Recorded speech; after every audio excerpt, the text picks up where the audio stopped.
मैं सेवकाई क्यों करता हूँ? प्रभु यहोवा का आत्मा मुझ पर है, क्योंकि यहोवा ने सुसमाचार सुनाने के लिए मेरा अभिषेक किया और मुझे इसलिए भेजा है कि खेदित मन के लोगों को शांति दूं, कि बंदियों के लिए स्वतंत्रता का और कैदियों के लिए छुटकारे का प्रचार करूं, कि यहोवा के प्रसन्न रहने के वर्ष का और हमारे परमेश्वर के पलटा लेने के दिन का प्रचार करूं, कि सब विलाप करने वालों को शांति दूं।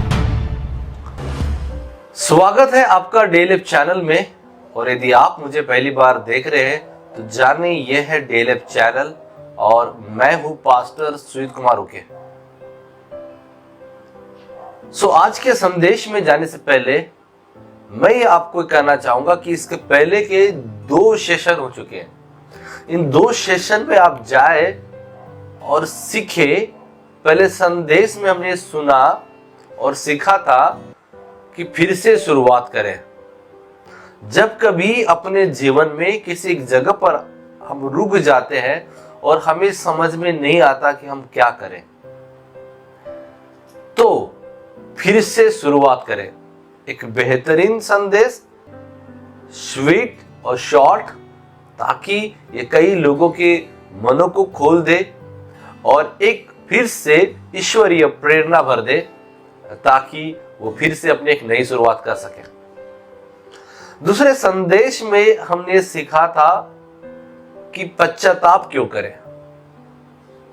अक्सर जब हम अपने जीवन में जब कभी कुछ कमियों को देखते हैं, खामियों को देखते हैं, पापों को देखते हैं और अपने किए पर पछताते हैं, और जब कभी ईश्वर से या उन लोगों के विपरीत जब हम पाप करते हैं, उन पापों के लिए क्षमा मांगते हैं, तो हमारे मन में सवाल आता है कि पश्चाताप क्यों करें? हमें ऐसा ईश्वर क्यों जरूरत है? हमें ऐसे भाई बहन की क्या जरूरत है कि जो ये चाहे कि वे हमारे घर पर आकर अपनी नाक रगड़ें? कई बार ऐसे लोग सोच रखते हैं कि पश्चाताप मांगना मतलब वो सोचते हैं कि उनके मन में जेलसी है, जलन रखने वाला ईश्वर है और वो यही तो चाहते कि हम नाक रगड़े और हमें नीचा करें। तो इस मामले पर हमने एक बेहतरीन संदेश दिया है और उस पर भी हमने रोशनी डाली है, कैसे लोग पश्चाताप करें और अपनी भावनाओं से मुक्त हो सकते हैं और अपने संबंधों में बहाली कर सकते हैं। आज हम एक नए विषय पर चर्चा करने वाले हैं और आज का एक नया विषय यह है कि क्यों क्षमा करें। आइए मेरे साथ इफिसियों की पत्री उसका 4 अध्याय और 32 पद पढ़े। और इफिसियों 4 अध्याय 32 पद यह कहता है, एक दूसरे पर कृपालु और करुणामय हो, और जैसे परमेश्वर ने मसीह में तुम्हारे अपराध क्षमा किए, वैसे ही तुम भी एक दूसरे के अपराध क्षमा करो। जब हम कई बार इस चीज को देखते हैं, हम कई बार यीशु मसीह के जीवन को याद करते हैं। जब वो चेलों के साथ समय बिता रहे थे, और उन्हें प्रार्थना करनी नहीं आती थी और उन्हें कहा कि मसीह तू हमें प्रार्थना करना सिखा। तो यीशु मसीह ने जब चेलों को प्रार्थना करना सिखाई, जो अक्सर आज भी बहुत से चर्चों में की जाती है, उस प्रार्थना में एक जगह इस रीति से वचन आते हैं। वो कहता है, यदि तुम लोगों के पापों को क्षमा करो तो स्वर्गीय पिता तुम्हारे भी पापों को क्षमा करेगा। यदि तुम लोगों के अपराधों को क्षमा करो तो स्वर्गीय पिता तुम्हारे भी अपराधों को क्षमा करेगा। तो जब इस प्रकार की चीजें हम देखते हैं और फिर हम इफिसियों 4 अध्याय 32 पद को देखते हैं, जो कहता है, एक दूसरे पर कृपालु और करुणामय हो, और जैसे परमेश्वर ने मसीह में तुम्हारे अपराध क्षमा किए, वैसे ही तुम भी एक दूसरे के अपराध क्षमा करो। ये बहुत ही कष्टदायक जान पड़ सकता है हम सभी के लिए, लोगों को क्षमा देना। जब तक हमने किसी से क्षमा नहीं पाई, तो क्षमा देना बड़ा कठिन होता है और इस जगत में जीवन यापन करना बड़ा कठिन है यदि मसीह हमारे भीतर ना हो। बाइबल में सुवर्ण नियम में इस रीति से कहा गया है, यदि किसी से तुम किसी चीज की इच्छा कर रहे हो कि वो तुम्हारे लिए करे, पहले तुम कर दो।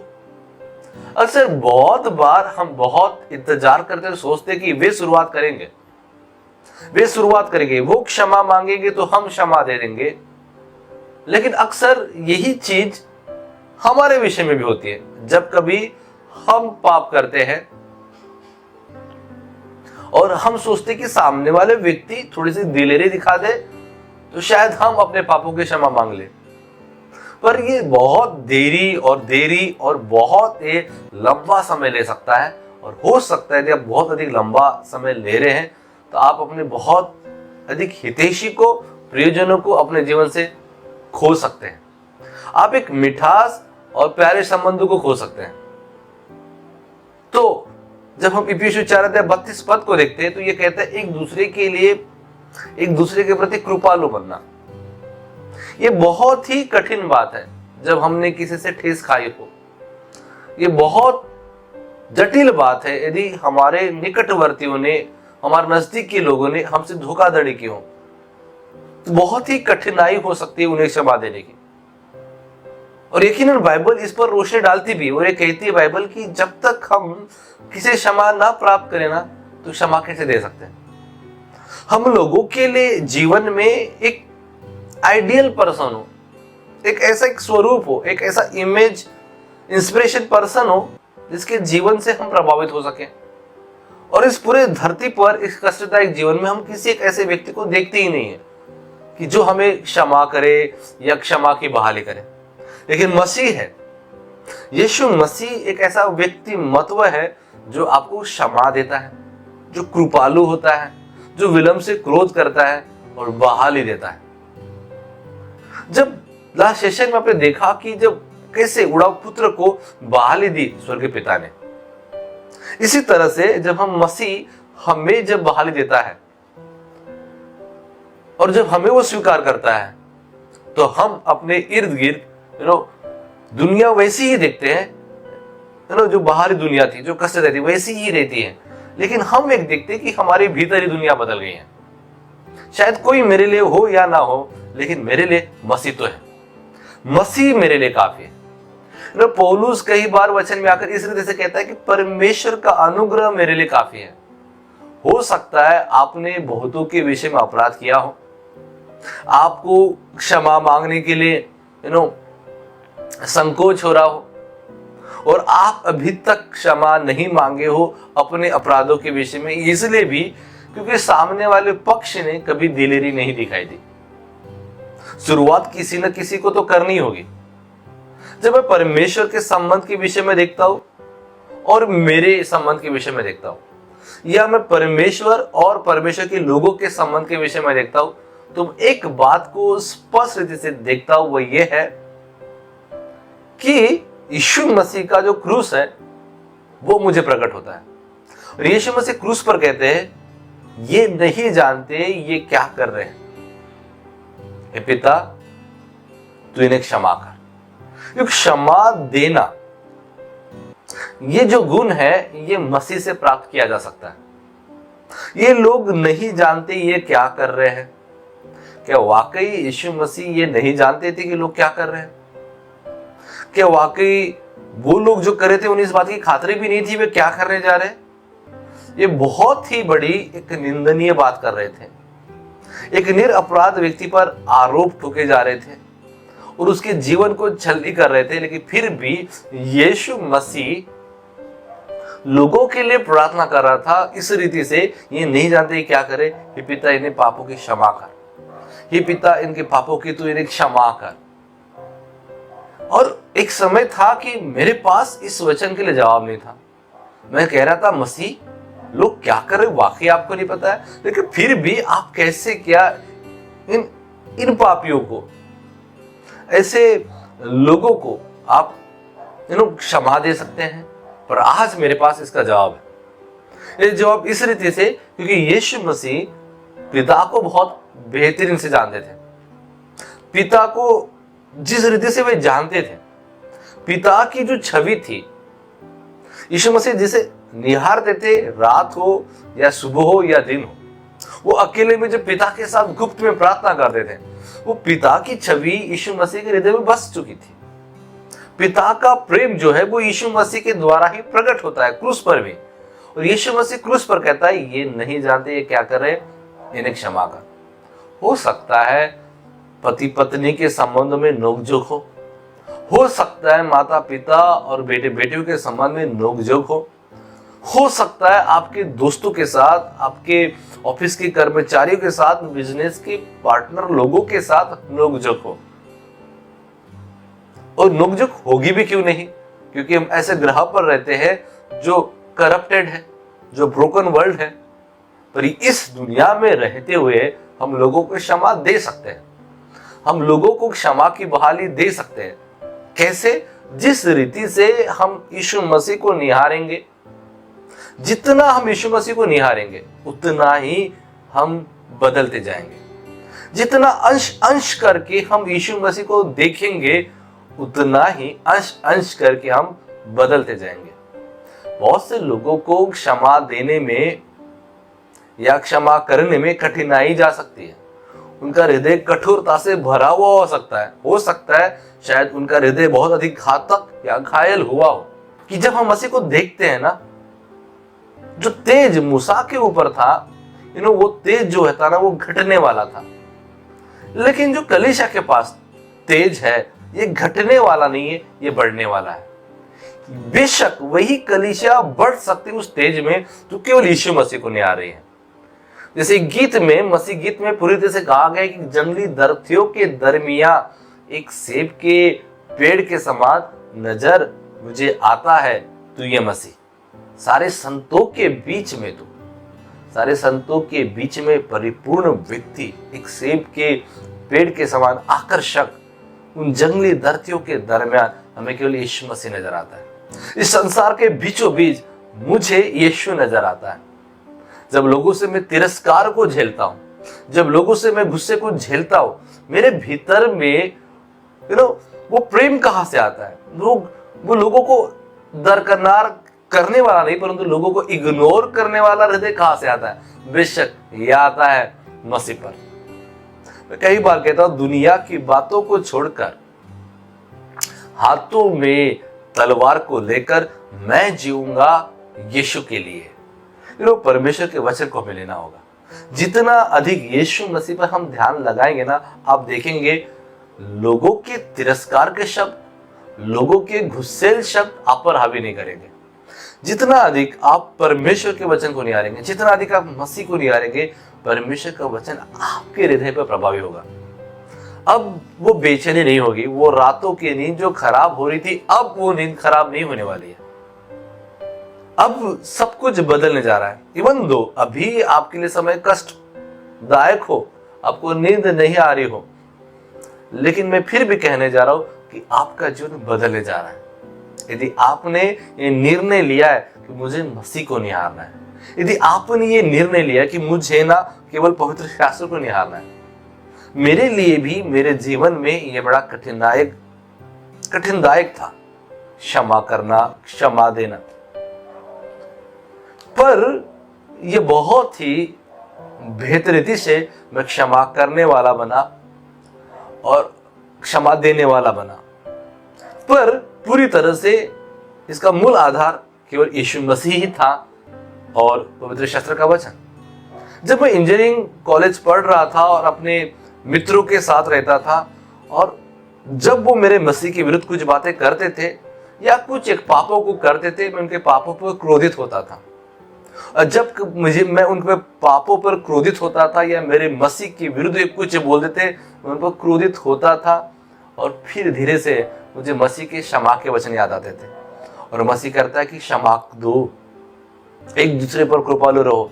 मैं जाता था और उन्हें उस बात के लिए मैं डांटता था और उन्हें अच्छे खासे सुना भी देता था, लेकिन फिर एक प्रेम भरे हृदय के साथ कहता था, हो सकता है जाने अनजाने में मेरे लिए कोई शब्द तुम्हें ठेस पहुंचा रहे, सो सॉरी। और मैं वेदनाओं से भराता हूं, लेकिन मैं आलिंगन उन्हें करता था। तो मुझे क्या चीज विवश करती थी क्षमा देने के लिए या क्षमा मांगने के लिए? ये मसीह का वचन ही था। मैं आज बहुत से लोगों को देखता हूं कि उन्हें विवश नहीं होता है।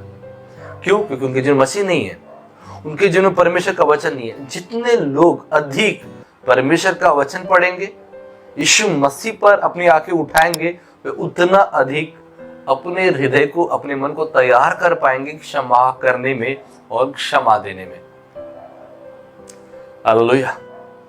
क्षमा देना और क्षमा करना यह हमारा चुनाव भी है। बिल्कुल ये चुनाव है हमारा। हो सकता है कि जब हम पश्चाताप करते हैं और लोगों के सामने जाकर अपने पापों की कबूली करते हैं, वहां दो विकल्प है।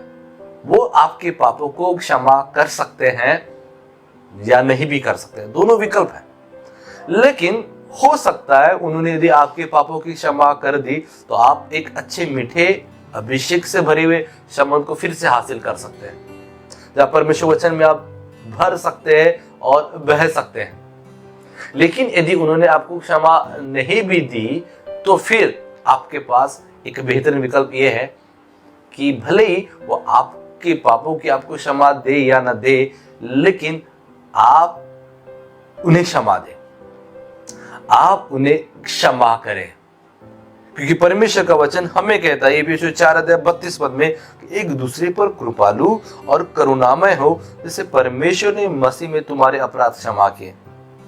मसीह ने हमारे अपराध के क्षमा किए, क्योंकि हम हमारे अपराधों को बार बार परमेश्वर ध्यान नहीं देगा, बार बार हमारे अपराधों को वो स्मरण नहीं करेगा। इब्रानियों 8 उसका 12 पद, वो हमारे पापों को बार बार स्मरण नहीं करेगा। तो ये बहुत ही भला है हमारे लिए भी कि हम भी लोगों के पापों को बार बार ध्यान ना दें, बार बार उस जगह हम मन ना लगाए जो चीजें हमें बेचैनी करती हो। लेकिन हम यदि उन्हें क्षमा करते हैं ना, तो फिर जैसे पौलुस कहता है, पिछला सब भूलकर मैं आगे दौड़ा चलूं, कि मैं पाऊं उससे पुरस्कार, दौड़ा मैं जाऊं। तो पिछला सब भूलना होगा।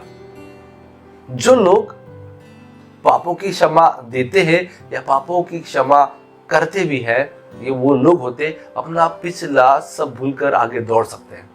जो पापों की क्षमा नहीं करते हैं, पापों की क्षमा नहीं देते, उन्हें बड़ा कठिन होता है आगे दौड़ने में, आगे बढ़ने में। मैंने अक्सर उन लोगों को देखा है, वे जीवन भर कभी आगे बढ़ ही नहीं पाए, वे बढ़े ही नहीं। क्यों? क्योंकि बार बार उन्होंने उस जख्म को और पिरोड़ा है। जितना अधिक उस जख्म को उन्होंने पिरोड़ा है, उतना ही अधिक वहां से बदबूदार खून की स्मेल ही आई है। ये ऐसी जगह पर पिरोना जो है, फिर से अपने जख्म को हरा भरा करना है। और जो लोग अपने जख्मों को हरा भरा करते बार बार, और शैतान यही चाहता है कि हम लोगों को क्षमा ना दें, हम जेलसी से भरे रहें, हम कठोर हो जाए। शैतान यही चाहता है कि चाहे आड़े दाव से हो या सीधे दाव से हो, वो चाहता तो यही है कि सामने वाले को हम प्रताड़ित करते रहे और वो इसी आड़े हाथों से हमें भी प्रताड़ित करता रहे। वो बार बार हमें प्रताड़ित करेगा, हमारी रातों की नींद चुराएगा। लेकिन आपको नीचे लेना पड़ेगा, आपको कहना पड़ेगा कि अब मसीह मुझे मिल गया है, अब पवित्र शास्त्र मुझे मिल गया है, मैं मसीह को नहीं छोड़ूंगा। जैसे वो कहता है अपने वचन में कि मैं तुम्हें कभी नहीं छोड़ूंगा और कभी नहीं त्यागूंगा। तो उसी रीति से आप भी जब ये निर्णय लेते कि मुझे मसीह को नहीं छोड़ना है, मैं मसीह को अभी नहीं छोड़ूंगा। हो सकता है मैं आवेशित था, मुझसे भूल हुई और मैंने क्षमा मांगी, मुझे क्षमा नहीं मिली तो क्या हुआ, मैं क्षमा कर दूं। एटलीस्ट मैं अपने हृदय में शांति को तो प्राप्त कर लूंगा, मेरे मन में तो शांति होगी। और बीते जितने साल है, जिस कारण से वंश में नहीं बढ़ पाया, और वे लोग हंस के जीवन जी लेते हैं, वे आगे बढ़ रहे, लेकिन हम रुके हुए हैं। पर अब ऐसा नहीं, परमेश्वर का वचन हमसे बातें कर रहा है। वो कहता है पिछला सब भूलकर आगे दौड़े चले, हम आगे दौड़ते जाए। एक दिन मानिए, बाइबल में वही लोग आगे बढ़ पाए, ये मेरा मानना है। बाइबल में वही लोग आगे बढ़ पाए जिन्होंने पापों की क्षमा दी। जिन्होंने अपना पूरा समय पूरा समय अपना इस बात पर लगाया कि वे उसे भूल जाए। मैं तामार के विषय में जब पढ़ता हूं, जब उसके सौतेले भाई ने उसके साथ व्यभिचार किया, बाइबल बताती है उसने टाट ओढ़ा, राख ओढ़ ली, टाट ओढ़ना, राख ओढ़ना, और कई दिनों तक वो अपना दुख प्रकट कर रही थी। बहुत से लोगों पर जब ऐसे दुख के संकट आ जाते हैं ना, जब शैतान उन्हें अपने लपेट में ले लेता है, उन्हें थोड़ा सा तो परमेश्वर अलर्ट कर ही देता है, लेकिन वे भ्रम की आत्मा को पहचान नहीं पाते। और जब उस लपेट में आ जाते हैं, वो लपेट में जब आते हैं तो ऐसा आघात वो बातें कर देते हैं ना, वो जीवन भर हरी भरी नहीं होती कई लोगों की। यही तामार के साथ हुआ। तामार कई दिनों तक उस बात को भूल ही नहीं पाई, और आखिर तामार का प्रतिशोध अबशालोम का प्रतिशोध बन गया। इसलिए मैं हमेशा कहूंगा, यदि वो लोग जो क्षमा नहीं दे पाते, यदि वो लोग जो क्षमा नहीं कर पाते, ऐसे लोगों की संगत करने से हो सकता है आप भी ऐसे हृदय में परिवर्तित हो सकते कि आप भी लोगों के पापों के क्षमा नहीं देंगे, आप भी लोगों के पापों की क्षमा नहीं कर पाएंगे। तो हो सकता है आप में से बहुत कुछ लोग आज अबशालोम को अपने जीवन से प्रकट कर रहे होंगे। अबशालोम ऐसा प्रतीक है जिसमें बदले की भावना थी। बाइबल बताती है उसने अपने सौतेले भाई को, जिसने तामार के साथ व्यभिचार किया, तामार के साथ बलात्कार किया, अबशालोम ने उस अम्नोन का घात किया। हालेलुया। आज जब हम अखबार पढ़ते, बहुत सी खबरें पढ़ते, तो बहुत से लोगों को देखते हैं कि उनके मन में रिवेंज है, उनके मन में जलन है, उनके मन में गुस्सा है, और वो बढ़ नहीं पा रहे हैं। और हो क्या रहा है, वे सोचते हैं कि वो अपना न्याय ले ले, वे सोचते हैं कि वे इस पाप का बदला ले ले, लेकिन इस पाप के बदले में और वे एक बहुत बड़ा पाप कर बैठते हैं। और आखिर अबशालोम ने एक ऐसा पाप किया कि उसने अम्नोन का ही कत्ल कर डाला। बाइबल में दुर्घटना है, पर नया नियम हमें कहता है मसीह की जगह होकर, कहता है एक दूसरे के लिए कृपालु हो और करुणामय हो। जैसे परमेश्वर ने मसीह में तुम्हारे अपराध क्षमा किए, वैसे ही तुम भी एक दूसरे के अपराध क्षमा करो। इसलिए बहुत आवश्यक है, चाहे लोग आपको क्षमा दे या न दे, आप लोगों को क्षमा दे, क्योंकि आप आने वाले कल में ऐसे पाप ना कर बैठे जैसे अबशालोम ने किए। आने वाले समय में आप ऐसे पाप ना कर बैठे जैसे यहूदा इस्करियोती ने किए, और अंत ऐसा हो कि आपको यहूदा इस्करियोती के समान एक समय में ऐसे विचार है, भला होता ऐसे नरक में जीवन से आजाद होने के लिए मुझे आत्महत्या करना पड़े। ऐसे विचार न जाने कितने लोगों को सता रहे होंगे। ऐसे बहुत सी खबरें हम अखबार में पढ़ते हैं, कई लोगों ने कई अपनों का कत्ल कर दिया बदलों में आकर, और फिर जब वो जेल से बाहर निकलते हैं तो वे फिर अपने प्राण की हत्या कर देते हैं, वो अपने जान की आत्महत्या कर देते हैं। उनके पास कोई आशा नहीं होती, उनके पास कोई जरा सी उम्मीद की किरण नहीं होती है। पर आज आपकी और मेरे सामने आशा की किरण है, मसीह आपके पास है। मैं आपके लिए प्रार्थना करना चाहता हूं, यदि आपको किसी ने ठेस पहुंचाई है और आप फिर किसी को पापों की क्षमा मांगी है और उन्होंने आपको पापों की क्षमा नहीं दी है, मैं आप लोगों के लिए प्रार्थना करना चाहता हूं। अपने हाथों को उठाए, मैं आपके लिए प्रार्थना करना चाहता हूं। प्रभु यीशु मसीह के नाम में पिता, मैं प्रार्थना करता हूं उन लोगों के लिए जो अपना हाथ उठा रहे हैं, जिनके साथ गलत बर्ताव किया गया है। खुदावंत ये जाने कि तू कहता है कि मैं तुम्हारा युद्ध आप लड़ूंगा, मैं तुम्हारा न्याय करूंगा, लेकिन जाने न्याय करने की, बदला लेने की जिम्मेदारी हमारी नहीं है। It's up to holy spirit, it's up to Jesus Christ. ये यीशु मसीह पर है, ये पवित्र आत्मा पर है। परमेश्वर आपका न्याय चुकाएगा, लेकिन मसीह हमें सिखाता है एक दूसरे पर कृपालु हो। ये केवल ना केवल दूसरों पर कृपालु होना, परंतु अपने आप पर कृपा करना है। यदि आप आघात से हैं, लोगों को पापों की क्षमा दे, पापों की क्षमा करे, जाने, जैसे मसीह का वचन कहता है, तुम पूछ नहीं बल्कि सिर बनोगे। परमेश्वर आपको बढ़ाने जा रहा है, परमेश्वर को तरक्की देने जा रहा है। हालेलुया। यदि आप दुख से भरे हुए हैं, आप सोच रहे दाई तरफ से रास्ता निकलेगा या बाई तरफ से निकलेगा, परमेश्वर का वचन आपको आकर कहेगा यही मार्ग है, यही रास्ता है, तुम्हें यही चलना है। हालेलुया। और वो मसीह कहता है, मैं तुम्हें संसार की शांति नहीं, मैं तुम्हें पल भर की शांति नहीं, मैं तुम्हें बहुतायत की शांति दूंगा। मसीह को निहारते रहे, परमेश्वर के वचन को पढ़ते रहे, और मैं कहूंगा तुम्हें शांति मिले। जैसे मसीह कहता है, हर एक के हृदय में शांति मिले, हर एक के मन में शांति मिले। हालेलुया। इस समय आप स्क्रीन पर जो नंबर देख रहे हैं, हालेलुया, इस समय आप जो स्क्रीन पर नंबर देख रहे हैं, यदि यकीनन परमेश्वर ने आपसे बातचीत की है, यकीनन परमेश्वर ने आपको आशीष किया है, तो आप अपना दान, दशमांश और भेंट देकर इस सेवकाई के सहयोगी होकर मसीह के सहयोगी बन सकते हैं। आप अपने पिता के दर्शन को पूरा कर सकते हैं। जैसे मसीह कहते हैं, मेरे पिता का इच्छा पर मैं चलूं और उसे पूरा करूं, यही मेरा दर्शन है, यही मेरा भोजन है। आप अपना भोजन पूरा कर सकते हैं, आप परमेश्वर के दर्शन में शामिल हो सकते हैं। Hallelujah, hallelujah. जिन हाथों ने दान दिया है, जिन हाथों ने भेंट दिए, जिन हाथों ने दशमांश दिया है, मैं यीशु मसीह के नाम प्रार्थना करता हूं, परमेश्वर निश्चय आपका प्रतिफल आपको गुप्त में देगा, और परमेश्वर निश्चय आपके जीवन में एक बड़ी बात करेगा, एक नई बात करेगा। और सब कहे आमीन। सो परमेश्वर का प्रेम, प्रभु यीशु मसीह का अनुग्रह और पवित्र आत्मा की सहभागिता आने वाले युग तक सदा के लिए चिरस्थायी बने रहेगा। और सब कहे आमीन। अगले सप्ताह फिर से मिलेंगे एक नए संदेश के साथ।